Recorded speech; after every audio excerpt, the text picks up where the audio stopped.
राधे राधे, जय श्री कृष्णा। प्रिय भक्तों, आज की हमारी कथा है भाव के भूखे भगवान। हम भगवान को जिस रूप में भजेंगे, भगवान हमको उसी रूप में दर्शन आकर देंगे। एक बार सच्चे मन से भगवान को याद करके तो देखो। आइए, कैसे एक बालक ने भगवान को अपना भाई बनाया, जानते हैं इस कथा के जरिए। एक छोटे से गांव में एक गरीब विधवा ब्राह्मणी रहा करती थी। उसके 6 वर्षीय बालक मोहन के अतिरिक्त कोई नहीं था। वह 2-4 भले घरों से भिक्षा मांगकर अपना तथा बच्चे का पेट भरा करती थी। भगवान का भजन किया करती थी। भीख पूरी न मिलती तो अपने बालक को खिलाकर स्वयं उपवास कर लेती। यह उसका रोज का काम था। ब्राह्मणी को लगा कि ब्राह्मण का बालक है, इसे 2-4 अक्षर न आए तो ये ठीक बात नहीं है। गांव में पढ़ाने की व्यवस्था नहीं थी। गांव में 2 कोस पर एक पाठशाला थी। ब्राह्मणी अपने बेटे को लेकर वहां जाती है। उसकी गरीबी तथा रोने पर दया करके वहाँ के अध्यापक ने बच्चे को पढ़ाना स्वीकार कर लिया। वहाँ पढ़ने वाले छात्र गुरु के घर में ही रहा करते थे। किंतु ब्राह्मणी का पुत्र मोहन अभी बहुत छोटा था और ब्राह्मणी को भी अपने पुत्र को देखे बिना चैन नहीं पड़ता था। अतः मोहन नित्य पढ़ने जाता और शाम को घर लौट आता। उसको विद्या प्राप्ति के लिए प्रतिदिन 4 कोस चलना पड़ता। मार्ग में कुछ दूर जंगल था। शाम को लौटने में अंधेरा होने लगता। उस जंगल में मोहन को बहुत डर लगता था। एक दिन गुरुजी के यहाँ कोई उत्सव था। मोहन को देर हो गई। जब वह घर लौटने लगा, रात्रि हो चुकी थी। अंधेरी रात जंगली जानवरों की आवाज़ से बालक मोहन धर धर काँपने लगा। ब्राह्मणी भी देर होने के कारण बच्चे को ढूंढने निकली। किसी प्रकार अपने पुत्र को वह घर लेकर आई।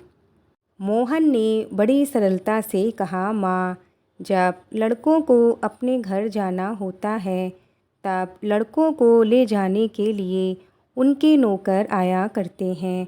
मुझे जंगल में आज बहुत डर लगा। तुम मेरे लिए भी एक नौकर रख दो। बेचारी ब्राह्मणी रोने लगी।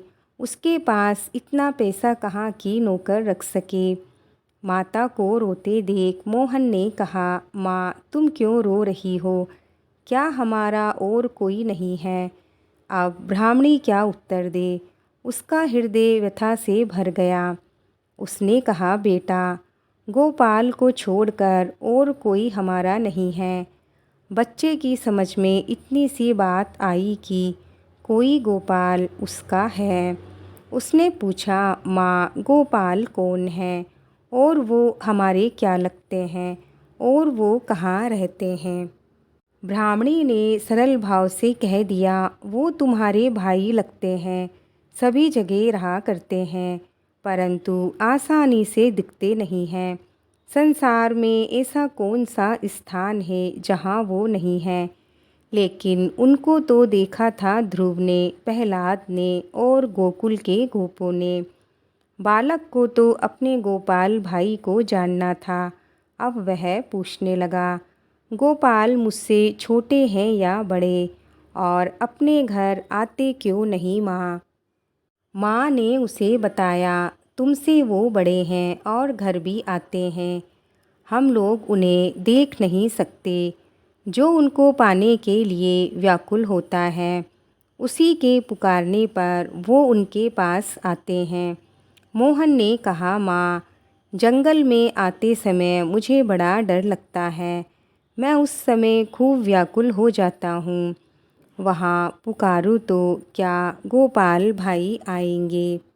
माता ने कहा, तुम विश्वास के साथ पुकारोगे तो वो अवश्य आएंगे।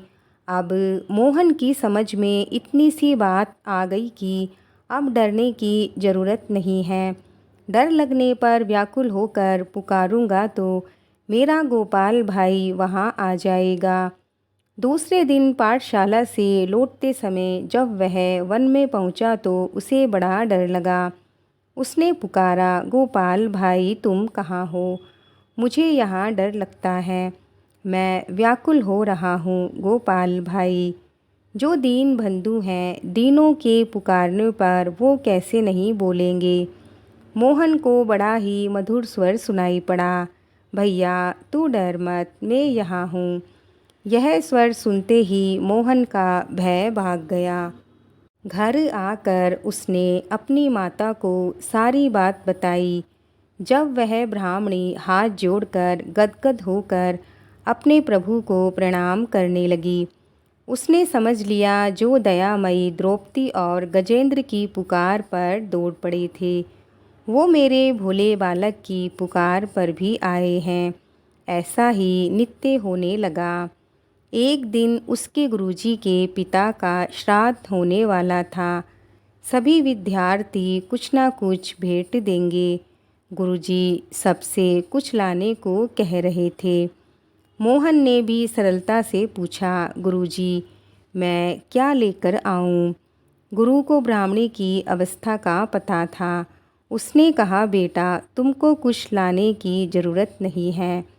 लेकिन मोहन को यह बात अच्छी नहीं लगी। सब लड़के कुछ ना कुछ लाएंगे तो मैं भी लाऊंगा।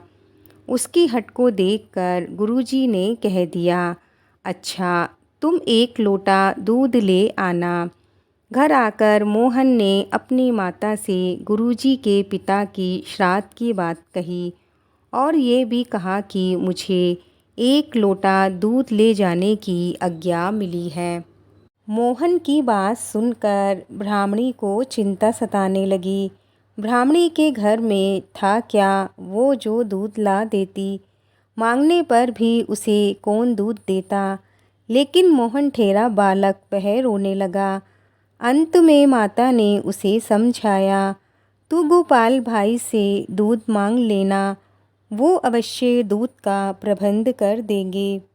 दूसरे दिन मोहन जंगल में जाता है और अपने गोपाल भाई को आवाज़ लगाता है। गोपाल भाई मोहन से मिलने आते हैं। मोहन मिलने पर कहता है, आज मेरे गुरुजी के पिता का श्राद्ध है, मुझे एक लोटा दूध ले जाना है। माँ ने कहा है गोपाल भाई से मांग लेना, सो मुझे एक लोटा दूध लाकर दे दो। गोपाल भाई ने कहा, मैं तो तेरे लिए पहले से ही एक लोटा दूध का भरकर लाया हूँ, तुम इसे ले जाओ। दूध देकर मोहन बड़ा प्रसन्न हुआ।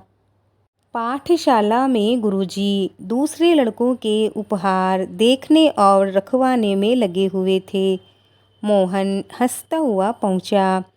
कुछ देर तो वह प्रतीक्षा करता रहा कि उसके दूध को भी गुरुजी देखेंगे, पर जब किसी का भी ध्यान उसकी ओर नहीं गया, तब वह बोला, गुरुजी मैं दूध लेकर आया हूँ। गुरुजी ढेरों चीज़ें संभालने में व्यस्त थे। मोहन ने जब उन्हें याद दिलाया, तब गुरुजी झुंझलाकर बोले, जरा सा दूध लाकर ये लड़का कान खाए जा रहा है, जैसे इसने हमें निहाल कर दिया। इसका दूध किसी बर्तन में डालकर हटाओ इसे यहाँ से। मोहन अपने इस अपमान से खिन्न हो गया। उसका उत्साह चला गया। उसके नेत्रों से आंसू गिरने लगे। नौकर ने लोटा लेकर दूध कटोरे में डाला तो कटोरा भर गया। फिर गिलास में डाला तो वह गिलास भी भर गया। बाल्टी में डालने लगा तो बाल्टी भी भर गई।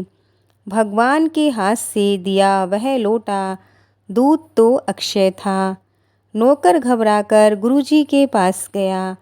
उसकी बात सुनकर गुरुजी तथा सब लोग वहाँ आए। अपने सामने एक बड़े पात्र में दूध डालने को उन्होंने कहा। पात्र भर गया, पर लोटा तनिक भी खाली नहीं हुआ। इस प्रकार बड़े बड़े बर्तन दूध से भर गए। अब गुरुजी ने पूछा, बेटा ये दूध कहाँ से लाए हो? सरलता से बालक ने कहा, मेरे गोपाल भैया ने दिया है।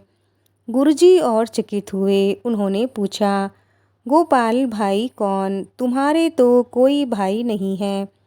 मोहन ने दृढ़ता से कहा, है ना, क्यों नहीं। गोपाल भाई मेरे बड़े भाई हैं। वह मुझे रोज वन में मिल जाते हैं। माँ कहती है कि वो सब जगह रहते हैं पर दिखते नहीं हैं। कोई उन्हें व्याकुलता से पुकारे तभी वह आते हैं। उनसे जो कुछ भी मांगो वो तुरंत देते हैं। अब गुरुजी को कुछ समझना नहीं था। मोहन को उन्होंने हृदय से लगा लिया। श्राद्ध में उस दूध से खीर बनी। ब्राह्मण उसके स्वाद का वर्णन करते हुए नहीं थक रहे थे। गोपाल भाई के दूध का स्वाद स्वर्ग के अमृत से भी बढ़कर था। उस दूध का बना श्रद्धांत पाकर गुरुजी के पितर तृप्त ही नहीं हुए बल्कि माया से भी मुक्त हो गए। अब श्राद्ध समाप्त हुआ।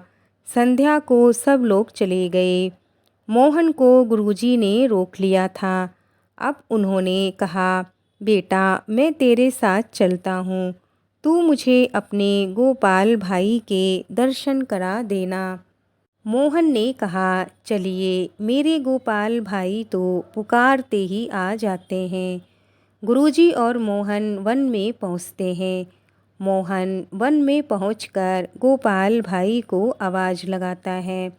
गोपाल भाई सुनकर कहते हैं, आज तुम अकेले तो हो नहीं, तुम्हें डर किस बात का? फिर तुम मुझे क्यों बुला रहे हो? मोहन ने कहा, मेरे गुरुजी तुम्हें देखना चाहते हैं, तुम जल्दी आ जाओ। जब मोहन ने गोपाल भाई को देखा तब गुरुजी से कहा, आपने देखा मेरा गोपाल भाई कितना सुंदर है। देखो, पुकारते ही मेरा गोपाल भाई आ गया। गुरुजी कहने लगे, मुझे तो कुछ दिखाई नहीं दे रहा। मैं तो केवल प्रकाश मात्र देख रहा हूँ। अब मोहन ने गोपाल भाई से कहा, तुम मेरे गुरुजी को क्यों दिखाई नहीं पड़ रहे हो? तब गोपाल भाई ने कहा, तुम्हारी बात दूसरी है। तुम्हारा सरल मन हृदय है। तुम सरल विश्वास के साथ मेरे पास आते हो, अतः मैं तुम्हारे पास आता हूँ। तुम्हारे गुरुदेव को जो प्रकाश दिख रहा है उनके लिए तो वही बहुत है। उनका इतने से ही कल्याण हो जाएगा। उस अमृत भरे स्वर को सुनकर गुरुदेव का हृदय गदगद हो गया।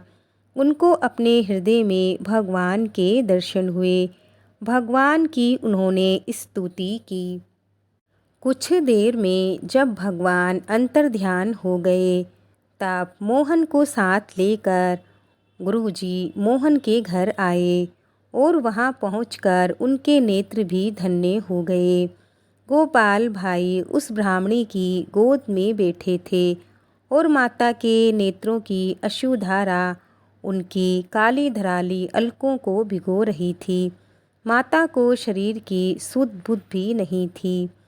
दोस्तों, ये कहानी यहीं पूरी होती है। बोलो भगवान श्री कृष्ण की जय। भगवान श्री कृष्ण की कृपा आप सब पर बनी रहे। आपको आज की कथा कैसी लगी हमें लाइक कमेंट करके ज़रूर बताएं। मिलते हैं और एक नई कथा के साथ। जय श्री कृष्णा, जय श्री राधे।